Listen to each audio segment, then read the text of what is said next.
Milovaní bratia a sestry, prihovárame sa vám z Klokočova, z miesta milovaného odpustu našej presvätej Bohorodičky, Uspenia, tej, ktorá nám dala ten najväčší dar.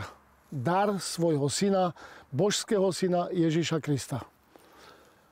Bratia a sestry, pozývam vás k tomu, aby sme sa stali aj my dobrodincami.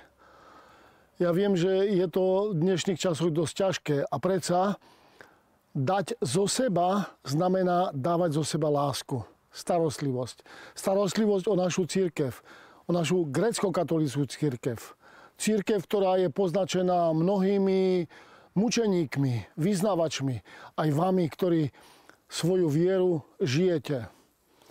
3. marca spúšťame stránku a projekt, ktorý sa volá Dobrodinec a ktorý má za úlohu s vašou pomocou, s našou pomocou zabezpečiť pastoračné, vzdelávacie a ostatné aktivity našej cirkvi.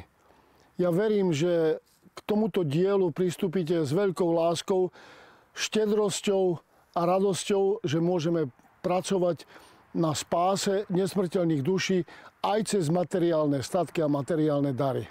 Sláva Isusu Christu!